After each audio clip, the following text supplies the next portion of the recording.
It is the morning after what we can call a narrative shattering 49ers win.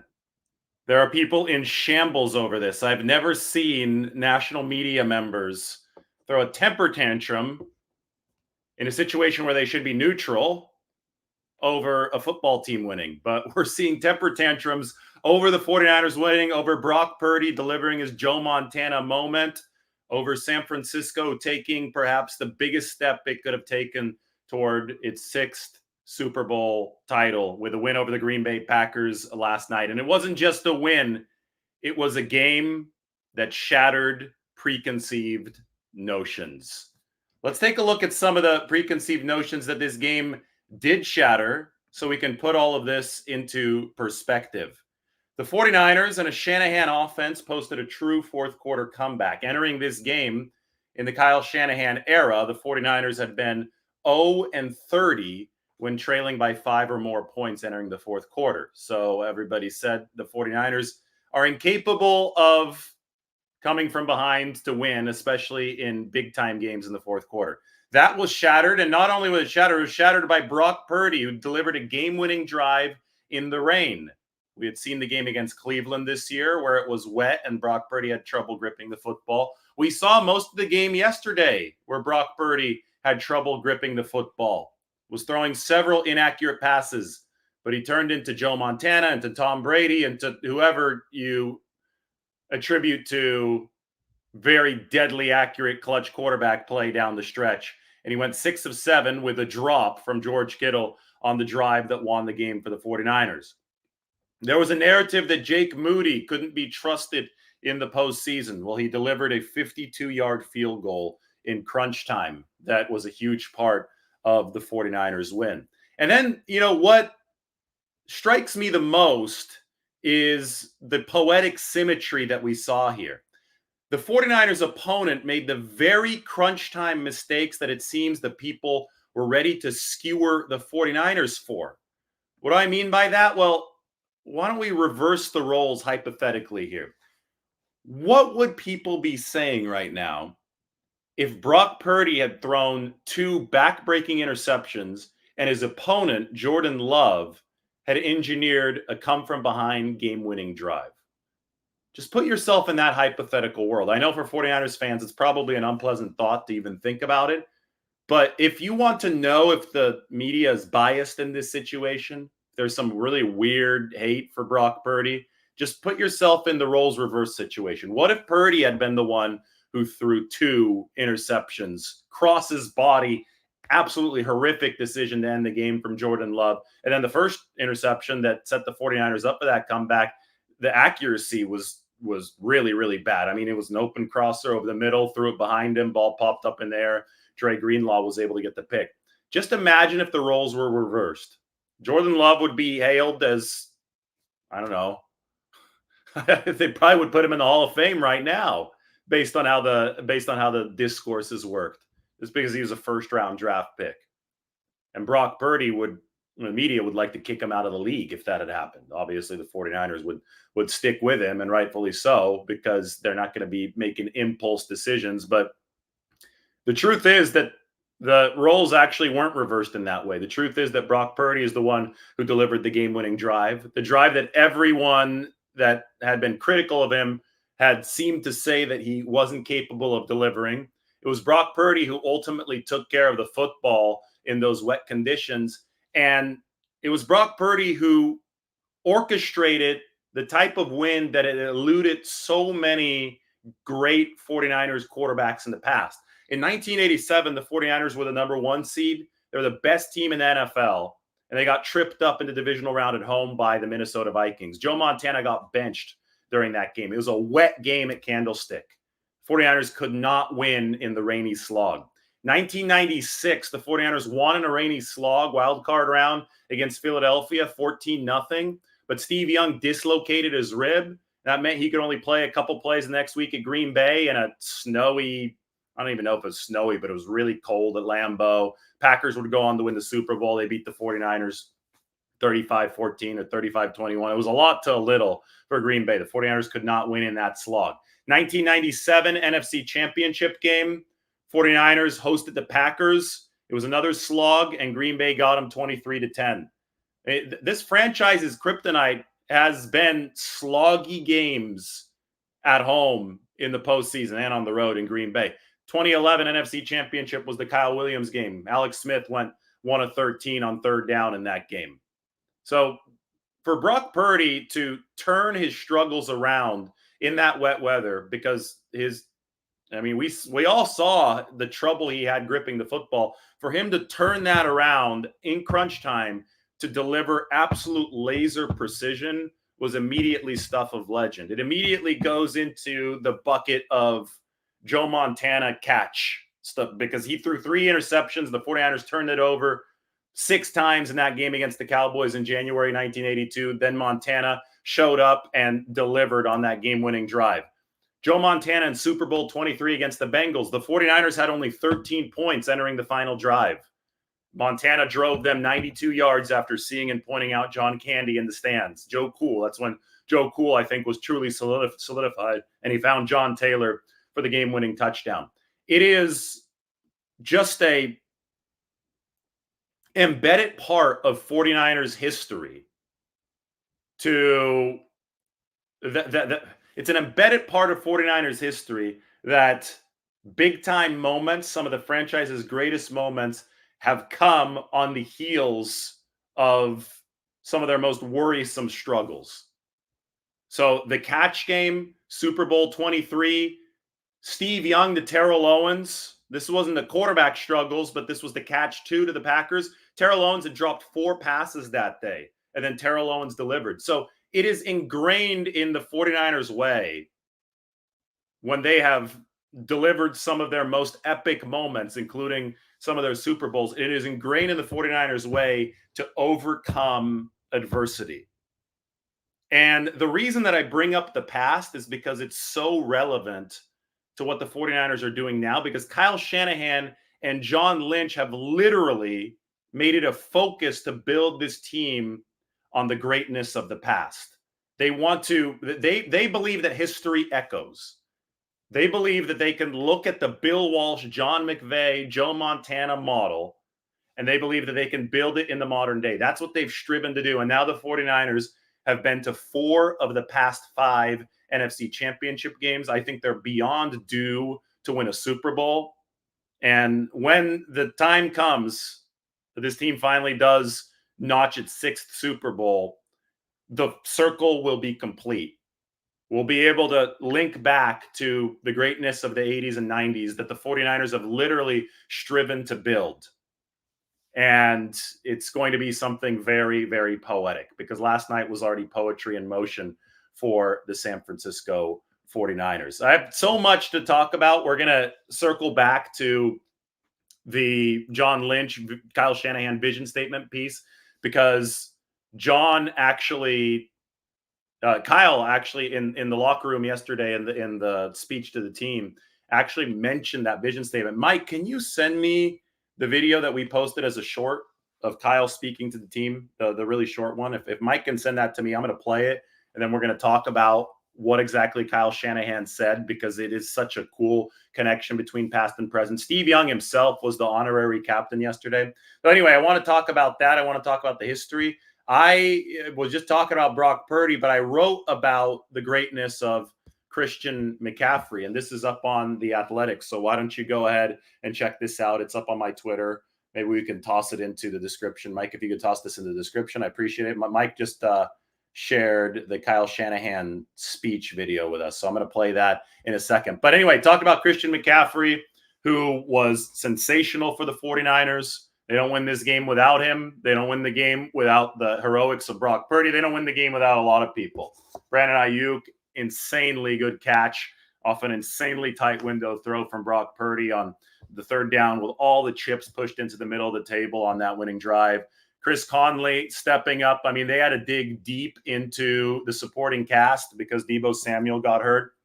That's another part of the narrative-shattering performance that the 49ers delivered yesterday. No Deebo Samuel. The game plan was funneled through Deebo Samuel. I mean, you saw how big of a piece of the 49ers plan of attack, Debo, was he goes out with the shoulder injury. I don't have an update for you yet. I will a little bit later today. Debo goes out with the shoulder injury, and the 49ers are still able to make it work. And you could see how hard they had to strain to make it work, because it's hard to switch up on the fly. So you remember when Juwan Jennings was in the backfield for the 49ers and took a handoff? That was actually a mistake. Like, that was a complete miscommunication on the 49ers part, because what they do is they have wristbands. They have number-coded wristbands for the plays. And when Debo Samuel is such an adaptable weapon, is in the game and is a featured part of the game plan, a lot of the wristband play numbers are going to refer to moving a receiver into the backfield. First play of the second half, Kyle Shanahan radios in his play call, but he forgets to take one word out of it. So his wristband play number refers to a play that moves Debo Samuel's receiver position into the backfield. The problem is Debo's hurt. He's out of the game with his shoulder injury. Shanahan calls the wrong play, has the wrong verbiage, and the 49ers execute it, and they move Juwan Jennings into the backfield. And obviously, Juwan Jennings is not a player that you want to take a handoff. And Shanahan's like, oh, crap. Looks up. The 49ers are about to snap the ball, and he sees Jennings in the backfield. Too late to call timeout.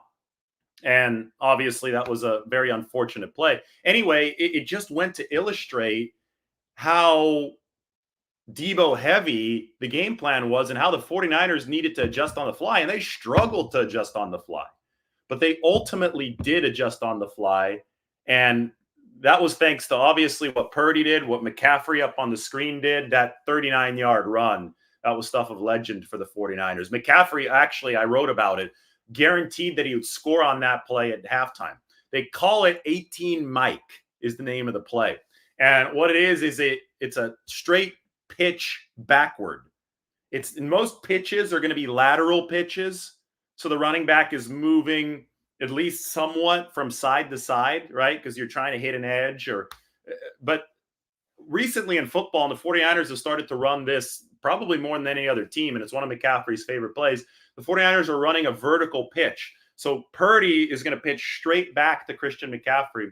And what that does is it allows McCaffrey to just build a full head of steam running north and south. That's why he likes it so much, because he's hitting that line with the highest MPH possible. Because if you're pitching sideways, then you're inherently going to be giving up at least a little bit of speed. So McCaffrey hit the line going north and south like a dagger. And it created, I think, because the 49ers had blocked so well, it created 6 or 7 free yards. But then Darnell Savage, the Packers safety, was in position to make the stop. That's when Christian McCaffrey happened. I don't know if you could tell quite as well on TV, but in person, McCaffrey stopped on a dime and then restarted, all in a split second. He made Darnell Savage and Jonathan Owens, the Packers' 2 safeties, look completely foolish, crashing into each other. And then McCaffrey was gone. I mean, he got 0 to 100, 0 to 60, however many miles per hour he reached on that. He got back up to speed really quick. McCaffrey is a bulldog. He doesn't finish runs on his back. He's the one doing the tackling. He was picking up hard-earned yards, and then he scored the touchdown that he guaranteed, and then he finished off the drive that Purdy orchestrated at the end with the touchdown that put the 49ers ahead and ended up winning the game 24-21. I don't think there is a more impactful superstar duo in the NFL than Brock Purdy and Christian McCaffrey. And there are some people that will take exception to it, but they just don't know football and they don't know the truth. They're only stuck to a narrative. And their narrative is one of ego investment. And that ego investment is, I was wrong about Brock Purdy, and I can't admit that I was wrong, and I'm going to continue to be more and more and more and more wrong until I lose all credibility. And those people, I mean, that credibility is I think, at 0 for a handful of people. It's crazy what this whole Brock Purdy thing has done. But the correct way of looking at this is that football is a team sport, and that Brock Purdy and Christian McCaffrey have teamed up to deliver something historic as far as efficiency during the regular season has gone, and something that is now legendary in terms of playoff delivery, clutch performance something that 49ers fans and NFL fans will remember for decades to come. The 49ers needed both of these guys yesterday. Christian McCaffrey willed them to victory, and then Brock Purdy made 4 absolutely elite throws for the 49ers over the course of the game that were also an instrumental part of the win. Nobody is saying that that Brock Purdy played his best game or even a great game, but it was a great finish, and it was peppered with elite moments, and at least 3 of these were absolutely necessary toward the 49ers win. First, there was the on-the-run deep touchdown pass to George Kittle. Apparently, based on what I had read before the game, Brock Purdy was supposed to be incapable of throwing on the run. Not only did he throw on the run, he did so in a fashion that very few other NFL quarterbacks can do. On the run, rolling right, deep touchdown, George Kittle, who had beaten Darnell Savage, the Green Bay safety, who was later beaten by Christian McCaffrey. Then there was a play that actually didn't lead to a score, but it was still one of the most eye-popping throws that you'll ever see. It was the third down elevator to Juwan Jennings over the middle of the field, while Brock Purdy was getting drilled by Preston Smith. And I don't know how Purdy saw Juwan Jennings. I don't know how he got the ball off. I don't know how he feathered it above the safety to Juwan Jennings, who went up the elevator to make that catch, but he made the throw. It got the 49ers down to the 40-yard line. They came up empty on the very next 3 plays, and they had to punt the ball, which ended up being a pity for the 49ers, and it ended up being illustrative of the struggles that they had to maintain offensive flow and offensive consistency yesterday. But it was still a sensational throw from Brock Purdy, and it was a prelude to what he would do on the final drive, where he threw that bullseye to Ayuk on third down. I mean, it was blanket coverage. Ayuk made a hell of a catch, but it was a hell of a throw from Purdy. And then he delivered before Chris Conley came out of his break on the 17-yard deep out. You'll see there at the end, too, that the top-notch scramble that Brock Purdy delivered, that's a play that we absolutely have to discuss. Because, you know, it's everything you say about Brock Purdy is going to be controversial. I've already accepted that. But what people don't talk about enough is his elusiveness, his quickness, the 10-yard split that we saw that was elite for Brock Purdy coming out of Iowa State. And on that play to set up the Christian McCaffrey touchdown after the strikes that we saw downfield, those absolute darts that we saw downfield, Purdy rolled to the left and made a decision to attack moving forward with his legs. And he was damn quick. He was damn quick. But what impressed me the most is that he didn't slide. He didn't run out of bounds. He realized the game situation. And the game situation was, we need to run the clock so the Packers can't rebut. You know who didn't realize the game situation? Jordan Love. When he made that insanely terrible decision to throw back across his body instead of running with about, 44 seconds left, and all he needed was a field goal. One quarterback understood what was going on from a cerebral aspect right on the field, and the other quarterback completely messed it up at the end of the game. Brock Purdy was the one that managed the game correctly. Jordan Love was the one that completely butchered the game management there at the end. So, I mean, that run from Purdy showed me so much because he was willing to put his body on the line. He had the football IQ to know that, okay, if I get close to this first down, I have set us up to win the game. I've set us up in the chess match to win the game because there was only about 1:07 left when the 49ers snapped the ball next for Christian McCaffrey's touchdown.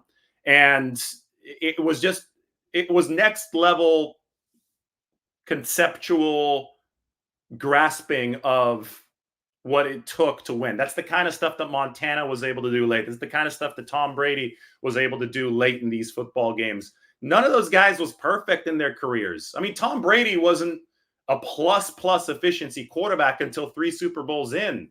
Talk about being carried by your defense. I mean, Tom Brady was definitely carried a lot of the way by his defense early in his career, and then he developed into this elite thrower of the football, but he always was able to deliver in the clutch. From that first Super Bowl against the Rams, Montana delivered in the clutch. Purdy yesterday delivered in the clutch. And it's important to highlight not only his 4 elite throws, but also the scramble that he took all the way down to the 5-yard line. We got to start calling Steve Wilks Sideline Steve. Down on the sideline this year, the adjustments have been epically good for Steve Wilks. And even when he was up in the booth, he was making some good adjustments. But look at Jordan Love. This is courtesy of Josh Dubow. Great stats on the Associated Press. First 6 possessions for Jordan Love, 15 to 22, 168 yards, a 120.3 rating. The last 4 possessions, 30 yards on 12 attempts, 2 interceptions, and the rating drops over 100 points, down to 16.7. Staggering. So, there are concerns for this 49ers defense, undoubtedly. Their struggles against the run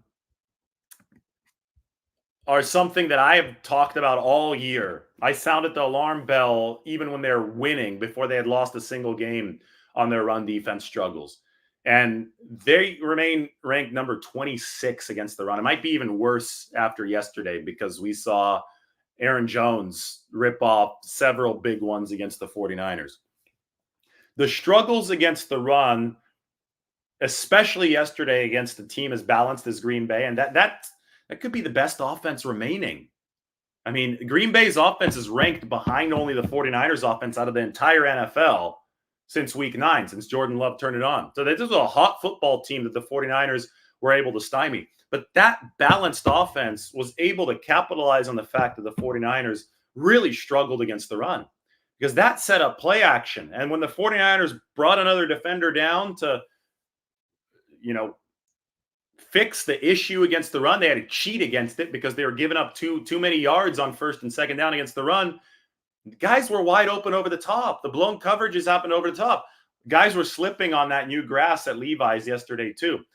The best news for the 49ers is that it's supposed to be 70 degrees and sunny for the NFC Championship game on Sunday against either Tampa Bay or Detroit.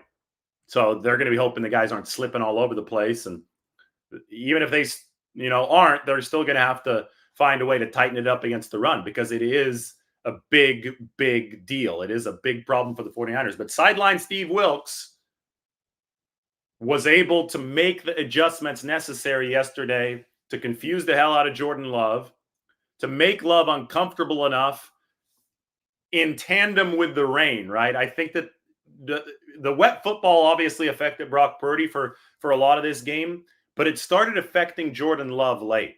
The crosser that he missed that was batted up in the air, that Dre Greenlaw intercepted, that football, I thought Jordan Love was definitely affected by the conditions on that play. And then later on, when he threw across his body, the rain was starting to come down there toward the end of the game. That was a bad decision, but also mechanically the ball came out of his arm like a wounded duck, and it was just up there for the picking for Dre Greenlaw. So it was a combination of the 49ers getting into a better game situation, because I think they did a little bit better against the run at some key junctures to create some and-long situations. They fixed some of the coverage combinations, and then they delivered when they absolutely had to. And Steve Wilks' adjustments, the statistics behind them speak for themselves. How about that? The 49ers defense delivered, but they've got to get better at setting edges early in games. Chase Young had a couple bad plays early on. They've got to tackle better. They went veteran heavy yesterday. Logan Ryan started at safety. So isn't that a twist? They didn't want to throw Jair Brown into the Wolves, the rookie playoffs. He had just come off of the knee injury. They decided to go for the 2-time Super Bowl champion Logan Ryan, who had joined this team off of a cruise ship just about a month ago. And he missed the tackle early. I'm going to have to watch the tape with a little bit more of a focused eye on the defense to give you my full Logan Ryan appraisal. But the theme yesterday was the 49ers wanted veteran savvy, veteran experience. They started Logan Ryan at safety. They started John Feliciano at right guard. Feliciano's been one of the best run blocking right guards this year. They went with him over Spencer Burford, who is the second year. He had been the second-year weak link of the offensive line, right? I mean, Burford had struggled in pass protection.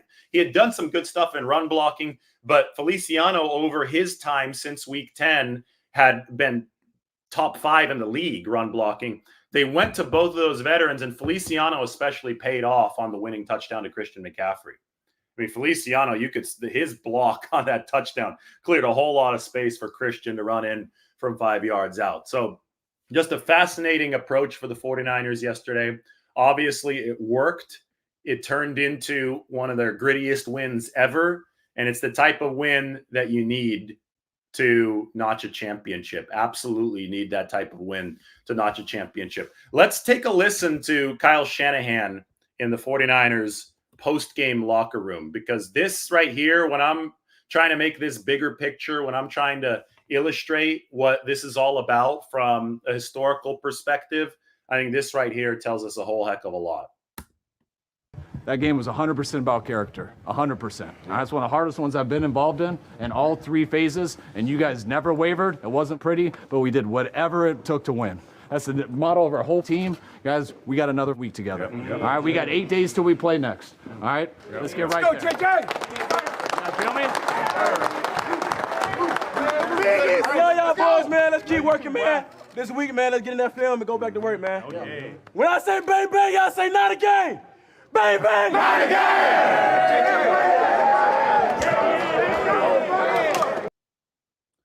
So you heard that. Kyle Shanahan literally said, that's the model of our whole team. This is the week that I wrote this piece on Kyle Shanahan and John Lynch and the 49ers vision statement, model of our whole team. You also heard Christian McCaffrey talk about it. He said, this is the kind of win that shows a team's character. It's not just about the talent. It's about the character, the ability to persevere when times are not right, when stuff is not going your way. To be able to bounce back off the mat and deliver in crunch time. We've seen so many teams fold in situations like that. The 49ers didn't. And Kyle Shanahan noted that. He said this win was about character. And he noted that this is part of the 49ers model. Well, it quite literally is part of the 49ers model. This is their vision statement. And this is what I got to write about this week. And, to me, the timing of this couldn't have been any more perfect. This is a draft of the 49ers vision statement back when they were making it in 2017 before their first draft.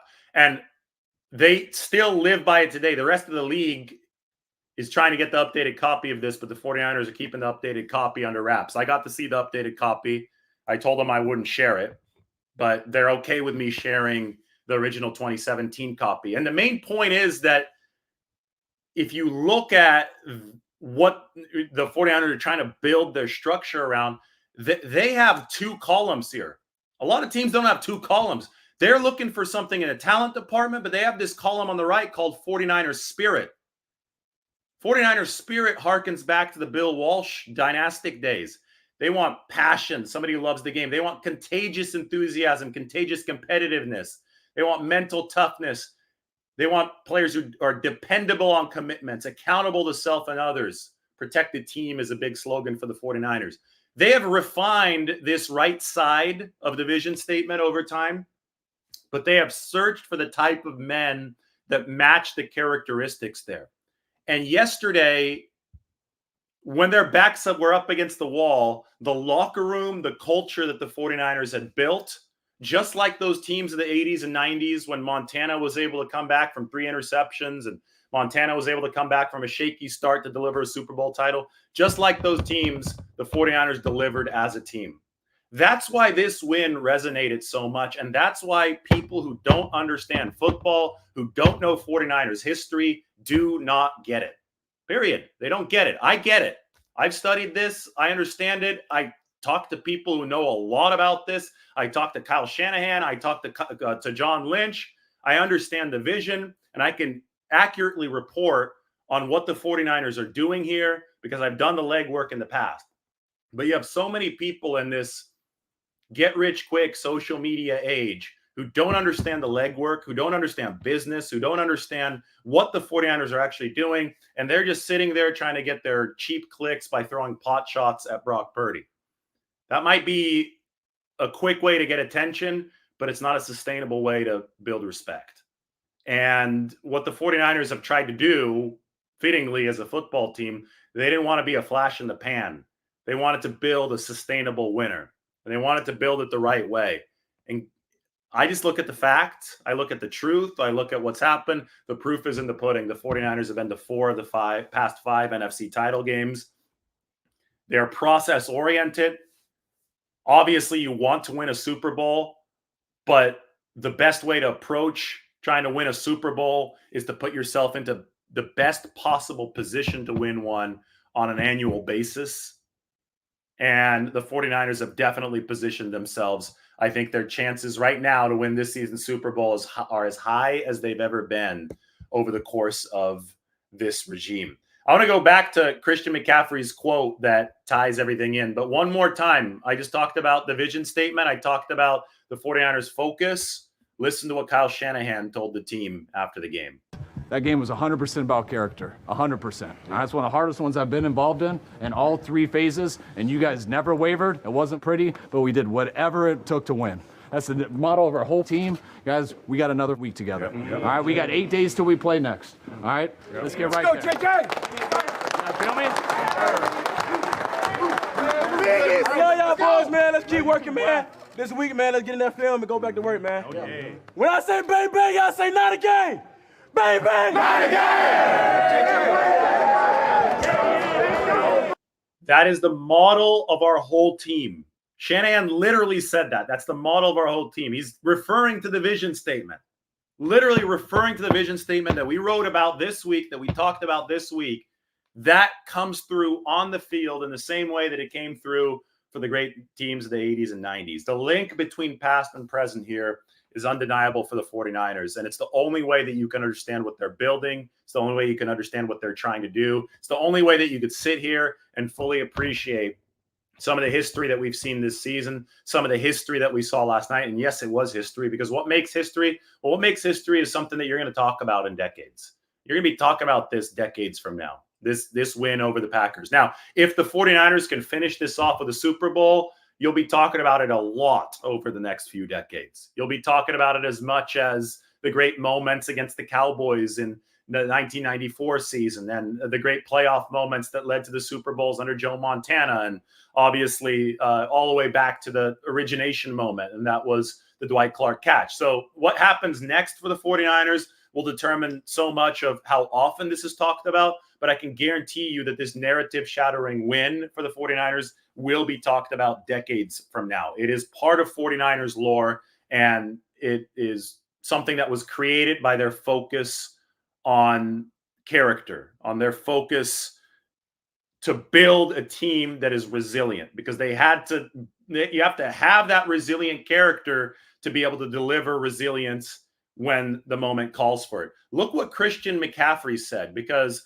McCaffrey's words truly echoed Kyle Shanahan's words. It was a great finishing drive, just one play at a time. I like our team because I think we're built for these moments.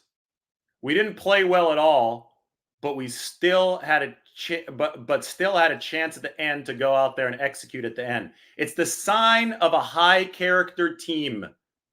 That is the crucial line.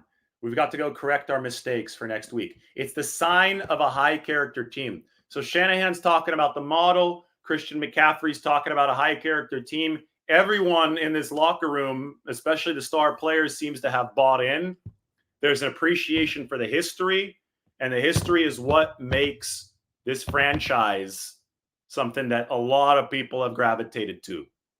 I mean, the 49ers took over stadiums this year. On average, they had 48% of the crowd, according to Vivid Seats, at road games. They have a national following. It's awakened from the 80s and 90s. I think it had been the sleeping giant over time. And I think that it all goes back to the culture and the following that the 49ers built with the way that they did things in the 80s and 90s. And I think that it's reviving right now. It's reviving, and I think people feel that. I mean, what kind of emotions did people go through over the course of that comeback in the second half? I mean, it was visceral, right? It shattered these narratives, and it was visceral. There was, so many people on the street here in San Francisco. I'm walking around the week of the game. So many people walked up to me, giving me score predictions, telling me they're nervous. And what I would tell people that told me they're nervous, I said, well, great. That means this means something to you. What the 49ers have done is they created something that means something to people. More, I would even say, sorry if you're a basketball or baseball fan, but it seems that the 49ers resonate more with people in the Bay Area than the Warriors or the Giants. Anytime both of those other two teams wins a title, and they've won their share of titles over the course of the past decade plus, it obviously means a whole lot to the area. But there's nothing like when the 49ers are good. Nothing. It is palpable on an entirely different level. And yesterday it was palpable on a level that we might not have felt since the 1990s. Because even in the 2010s, with those Harbaugh teams, they were really, really damn good. They obviously never quite made it to the finish line. The type of win that we saw yesterday seemed to be one that maybe the NFC Championship game against Atlanta. I'm trying to think in the 2012 season, the comeback. Maybe that registered some of the same emotions. But as far as game-winning drive, last 2 minutes of the game, that's the kind of stuff that harkens back to the Joe Montana years. And it was really, really sensational to watch. Lions versus Bucks. That's going to be coming up in about an hour and 20 minutes. The 49ers are going to play the winner at 3:30 Pacific time in the NFC Championship game next week. Those of you who have joined me for this, I would love if you joined some of my written work. I'm going to be writing about the 49ers' next opponent today, but you can take a look at Christian McCaffrey guaranteeing a touchdown and then delivering on that guarantee. That is up on The Athletic. I've watched some of the game tape from yesterday. Boy, it was the play that sticks out to me, and there was a lot that happened yesterday, right? But Juwan Jennings getting into it with Valentine in that shoving match that went all the way to the Green Bay bench. Is there a play that illustrates Juwan Jennings better than that? Complete bulldog. Christian McCaffrey, complete bulldog. Jeez. And yesterday, the 49ers needed every ounce of that energy in overcoming the loss of Deebo Samuel. Trent Williams, I thought that was a tough break for the 49ers. Trent Williams the Packers defender was the antagonist on the play, came up and kind of gave Trent Williams a little nudge, and then Williams shoved him. I don't think it was a blatant shove, but there was a big flop back. That was a 15-yard penalty. There was a lot of subplots to this game yesterday. Everybody is, and rightfully so, everybody is talking a lot about Brock Purdy defying some of the unfair narratives around him. Brock Purdy, I think, officially blossoming into an NFL superstar. But the subplots of 49ers Packers yesterday were fascinating. I don't think this is the end of this rivalry. I think this is the beginning. The Packers are young. They're impressive. Jordan Love, for the terrible decisions and terrible throws he did make in the fourth quarter, has grown a lot as a quarterback. And Matt LaFleur, I think, has grown a lot as a coach. Aaron Jones is a superstar. They've got a very, very nice set of young skill position weapons. They always have a good offensive line. We'll see if that defense can continue to improve. But the 49ers Packers may be in line for even more playoff matchups. The 49ers now have 37 playoff victories. That is the most in NFL history. It tied the Packers and the New England Patriots. So if the 49ers win next week in the NFC Championship game, they will have the most playoff wins in NFL history, sole possession of that mark with 38. 49ers can get 38 and potentially 39 this season. You look at the other side of the bracket, the AFC, only the final bosses remain, the potential final bosses. It's either going to be Baltimore, it's Kansas City, or Buffalo. All three of those teams are qualified for final boss status.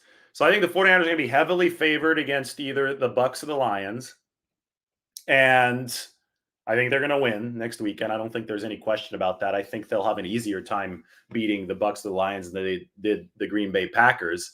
And then it's going to be one of the final three bosses, either Baltimore, the team that came into your house and administered a beating on Christmas Day. Kansas City, the team that beat the 49ers in Super Bowl 54, or Buffalo, helmed by the ex-49ers fan Josh Allen out of Fireball, California. Buffalo, Baltimore on paper is the best of those teams, but Buffalo has been surging, and they're a very balanced team. They're favored over Kansas City tonight. Enjoy the playoffs. I think, for 49ers fans, just telling you this from, the neutral reporter's perspective, but 49ers fans, today is, for a football fan, should be one of the most enjoyable days of the calendar year. There's so many stressful days if you're a diehard, right? But the day after your team wins a tightly fought playoff game, survives and advances, if they play that Saturday game and you get to watch your future competition play on Sunday and you just get to sit back and watch them beat themselves up, that is like one of the most glorious days as a football fan. And it just so happened that the 49ers got to play Saturday, and they won on Saturday, which gives 49ers fans the chance to sit back today and enjoy the Lions, the Bucks beating the crap out of each other. And then you get to enjoy the Chiefs and the Bills. And all of these teams are potential 49ers opponents here over the next 3 weeks. NFC Championship next week, either the Lions or the Bucks. And then the Super Bowl 2 weeks after that. It's going to be either the Ravens, the Bills, or the Chiefs. It's down to 3 in the AFC. So today is a day where you can just sit back and enjoy after I'm sure your cortisol levels shot through the roof last night. I'm going to open it up to a 49ers Q&A. Maybe we'll talk a little bit more about what happened on the field in terms of specifics, but I see about 1,000 comments, so I'm going to hop in here. If I missed your comment, I'm sorry. There are literally 1,000 of them.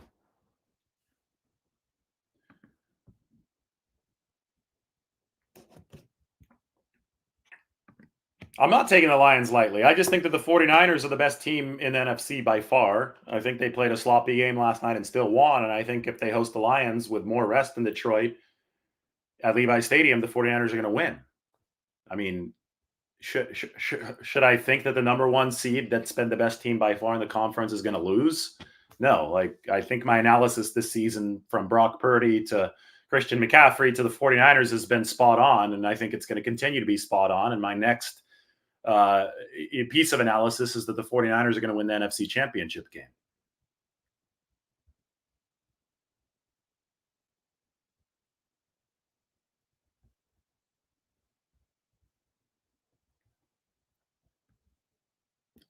Where did Jair Brown go yesterday? Well, they sat him. They played Logan Ryan instead. They went with the veteran safety instead of the rookie. So we'll see what they go with next week. If they feel Jair Brown's a bigger body than Logan Ryan, they might think that that's better against Detroit's power run game, because the Lions can really run the football, right? Now, I don't know.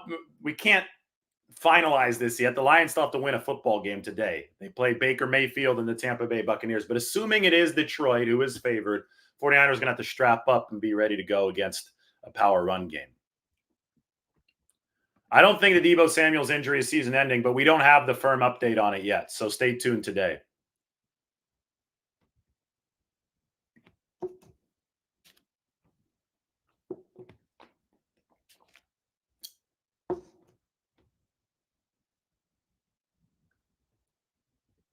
Everybody's asking about the Deebo Samuel news. Again, I don't know. Nobody knows right now. We're waiting for the evaluations to come. Post your questions that don't have to do with Deebo Samuel. And sorry if I'm missing them. They're coming across really, really fast. What do I think about Kyle Shanahan's mismanagement of the final 4 minutes of the first half? So, yeah, it's tricky. So the one thing about Kyle Shanahan, he is obsessed with, and there are good reasons for this, but he's obsessed with making sure he possesses the ball at the end of the first half. He doesn't want to give the other team, especially when his own defense is struggling, the ball at the end of the first half. He loves lapping opponents, which means holding the ball at the end of the first half, scoring at the end of the half, and then getting the ball first in the third quarter. And the 49ers were slated to get the ball first in the third quarter. So they get the ball with 4 minutes to go in the second quarter, and he wants to burn as much of the clock as possible while also giving his team a chance to score. Makes sense, right? You're like walking a tightrope. He was walking that tightrope. Where I think the 49ers went wrong is they didn't give themselves enough shots at an explosive play downfield to legitimately position themselves for a touchdown. Shanahan says that, yeah, I didn't rule out trying to score a touchdown. I dialed up a play that, could have been deep, but Brock Purdy checked it down because it was the right decision to make. What Shanahan didn't say in his press conference is that he dialed that play up with 29 seconds to go, only 29 seconds to go, and he only dialed one of those plays up. And it was obvious that the Packers weren't going to give up anything over the top if they were playing fundamentally sound defense, which they were. So it was a really so the right decision was the check down. And it was a really half-hearted attempt to move the ball downfield. For all effects and purposes, Kyle Shanahan was playing for a field goal at the end of the half.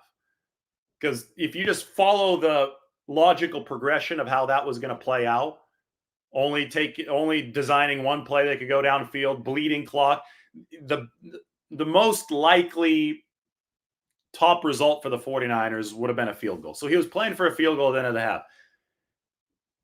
We can't forget the benefits of the 49ers strategy, and it is that Green Bay did not get a shot to score at the end of the half, so that worked for the 49ers. But Jake Moody's kick did get blocked. I think that part of the 49ers' conservatism was fueled by the fact that Purdy was struggling with the wet football. Shanahan didn't say that out loud, but I think that was part of it. And the 49ers did not want to push into a giveaway in that situation. So they didn't push into a giveaway. They didn't give the ball back. But if you're worried about Purdy in the weather, you should also be worried about your kicking game in that same weather. And they set up a relatively difficult field goal that ended up getting blocked. I don't know if the weather was a factor in that or not, but the kick didn't go through. It obviously wasn't an automatic. And I think in retrospect, a little bit more aggressiveness in that case from the 49ers could have given them a higher win probability. End of the day, though, it is a nuanced situation. Everybody's yelling mismanagement, this, that. The 49ers didn't completely botch the situation because they didn't give Green Bay the ball back. That's really important. What didn't happen is just as important as what did happen in that situation. What didn't happen is they didn't turn it over either through a giveaway or on downs, and they didn't give Green Bay the ball back during a half where the Packers were moving the ball at will against the 49ers. Chunk plays, pass interference penalties. They were victimizing Ambry Thomas. So the 49ers avoided that kind of disaster at the end of the first half, and they ended up winning the game. So on a very fundamental level, it ended up working out for the 49ers. But I do agree that in retrospect, I think Kyle Shanahan could have been a little bit more aggressive with how the 49ers were operating there. No interceptions for Brock Purdy. 2 interceptions for Jordan Love. I said at the top of the show, imagine if the roles were reversed. Imagine if Brock Purdy had thrown 2 picks and Jordan Love had led the game-winning comeback drive. If you think that the media would be treating this differently as far as Brock Purdy and Jordan Love, you are correct. That is because there is bias here. There's bias against Brock Purdy.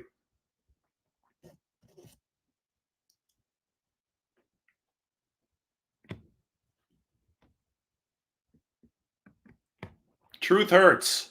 Purdy is clutch. He's not only clutch, he was the most efficient quarterback in football this year. It's really funny because he was so good all season long that he didn't really have come from behind opportunities. So one of the criticisms, which didn't make any sense, was, oh, well, he doesn't have enough come from behind opportunities. Well, it was because he was so good. Yesterday, he was not as good over the first part of the game, and it gave him the come from behind opportunity, and he delivered. And now the critics are saying, well, he should have never been in the place to have to come from behind. Do you see how the goalpost just moves back and forth? It's almost insulting to people's intelligence. The discourse has gotten rotten surrounding Brock Purdy. Completely rotten for whatever reason, whatever theory you have. It is rotten with a capital R. But we're not going to move the goalposts here. We're going to judge him by the same standard that we've judged him every week. He's been the most accurate and the most efficient quarterback in football. And yesterday, he was the most clutch quarterback on the field.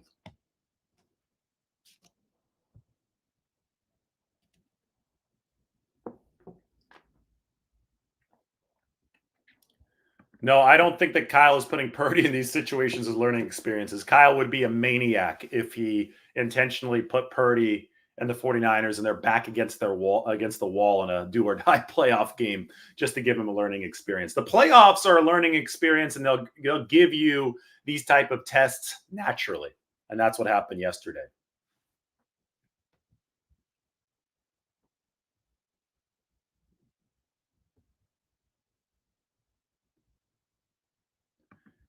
Well, now, yeah, let's look. The flip side is Matt LaFleur's mismanagement. While Kyle Shanahan was mismanaging the end of the clock, Matt LaFleur was mismanaging it without calling his timeouts.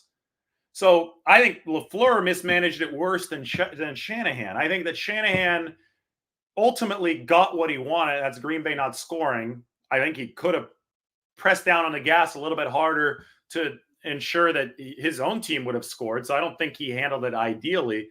But who completely blotched it was Matt LaFleur on the other side by not calling the timeouts.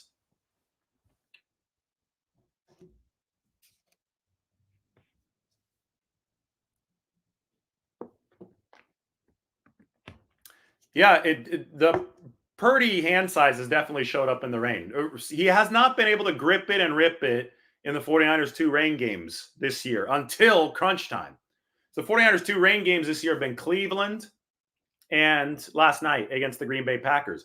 Both of those games, he struggled throughout the whole game. And then all of a sudden, when crunch time came, he gripped and ripped his way downfield. Against Cleveland, he did it, but Jake Moody missed the kick. And yesterday he did it, and the 49ers finished with a Christian McCaffrey touchdown. So if there's one thing that has derailed Brock Purdy or threatened to derail him, it has been the wet football. Now, the great news is the 49ers are scheduled to play in dry weather for the NFC Championship game. And the Super Bowl is going to happen in a dome. It's going to be inside. So this wet weather is not going to be an issue for the rest of the season. It, I think, definitely is something to look at moving forward into the future. But again, wet weather and a slog has derailed 49ers quarterbacks in the past. Brock Purdy is not the first one to struggle with this. 87 divisional round, rain game, Montana benched. Vikings upset the number 1 seeded 49ers. 97 NFC Championship against the Packers, raining at Candlestick. Packers beat the 49ers 23-10. 2011 NFC Championship, 49ers Giants. That's the Kyle Williams fumble game, but it's also the game where Alex Smith went 1 of 13 on third downs.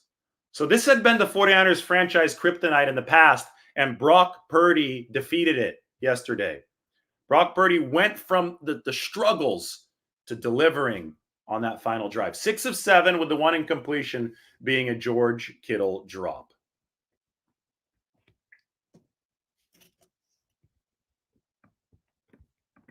This isn't true at all. But realistically, the 49ers should have squashed them. Where's your... This is playoff football. Realistically, where are you basing your realism in? The Packers are the hottest team in the NFL. This was a game in wet weather that both teams had to navigate the wet weather, and both teams struggled. It ended up being a little bit of an equalizer. The hottest team in the NFL comes into Levi's Stadium. Sorry if your perception of the league is so warped that you think that every game should be a blowout, but in the National Football League, it's not ever easy to win. It's especially not easy to win in the playoffs. There is no should have done this, should have done that. There only is what actually did happen. And the Packers came in and gave the 49ers a run for their money. The 49ers struggled in certain phases of the game because it's a human error element sport, and they ultimately pulled out the victory. That's what did happen. This is not should have happened. What did happen is this team won. And you know what also has happened in similar scenarios in the past to a lot of NFL teams, including the 49ers, who have been favored in the postseason? They have lost a game like that. I just listed historical examples of Joe Montana and Steve Young losing games like that. So it's time for some perspective. I'm sorry. The 49ers won. Brock Purdy delivered. This is not should have won by more. That's garbage. That's ridiculous fantasy football talk. They're not sitting there playing a video game. This team is trying to win an actual playoff game against a red-hot, hungry opponent, and that's what the 49ers did. That's what did happen. That's what I'm sticking with right now.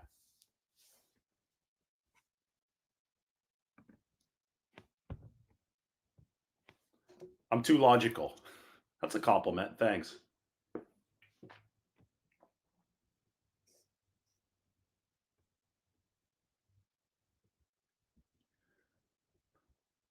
Mike has a good comment here. Any team can lose to any team on any given day. This is the NFL.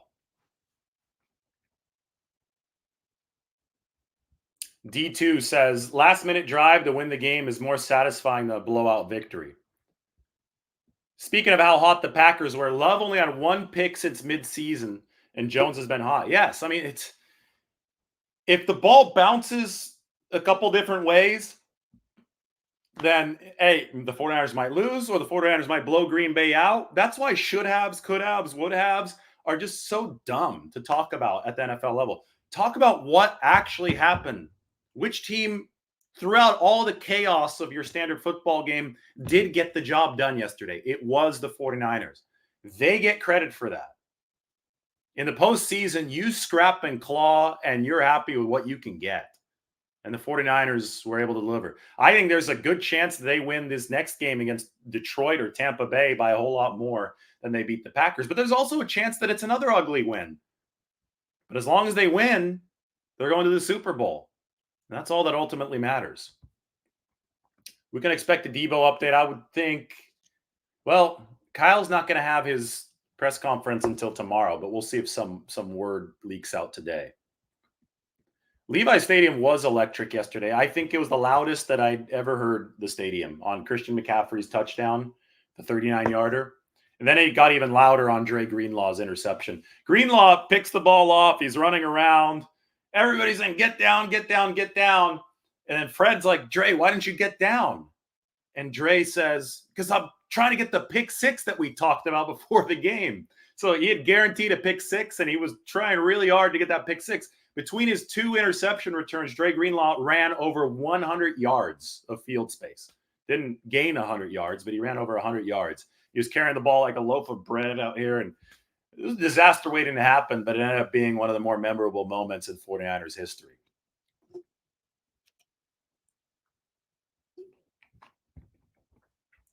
Yeah, people said these kind of games the Eagles won were elite wins. And you know what? It's not like the 49ers got outplayed by the Packers. That's something that I think I really need to emphasize right now. First off, Brock Purdy was more efficient on the aggregate than the average quarterback and way more efficient than Jordan Love, 4 times as efficient as Jordan Love. So give Brock Purdy his flowers. Statistically, it was a decent game because he turned it into one with an epic finish, and he was awesome to finish the game. But the 49ers averaged more yards per play than Green Bay. They won the turnover battle. Whichever team was going to win this game was going to have a gritty win under its belt. The 49ers just happened to be better in crunch time. So it wasn't like they got outplayed and lucked out at the end. No, they won a gritty game against the Packers. They were statistically a little bit better, and that championship DNA came through with the 49ers. They're going to hope that it keeps on coming through over the next 2 weeks. Debo told me after the game that he's fine, by the way, but the tests have to happen today. So, everybody asking about Debo, I don't want to give false hope or false information. I talked to him for a bit. He said he said, I'm good. And obviously he's got to undergo the testing to be able to do that.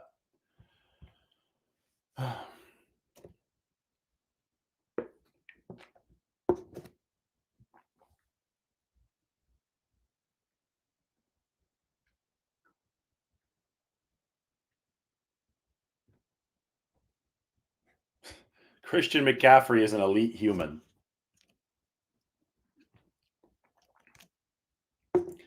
People are asking about people tweeting at me.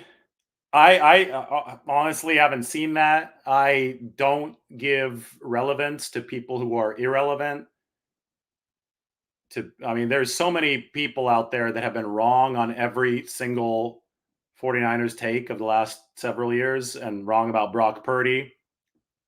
I've been right about all that stuff. So I'm going to continue to be right about it and just keep my head above the fray, keep on moving forward. There's nothing wrong with being correct. So I kind of enjoy being in this spot.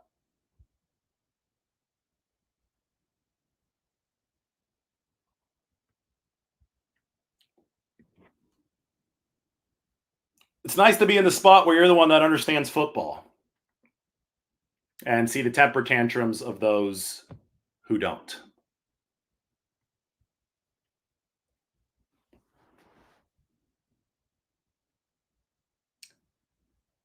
All right, we've been on for an hour, and I am going to work on some good written work. So if you want to check out this piece on Christian McCaffrey, who willed the 49ers into the end zone to victory, McCaffrey, Purdy combined yesterday, and then with Dre Greenlaw sealing it, check it out. Links up on the description. Mike, if you can toss it in there, that'd be great.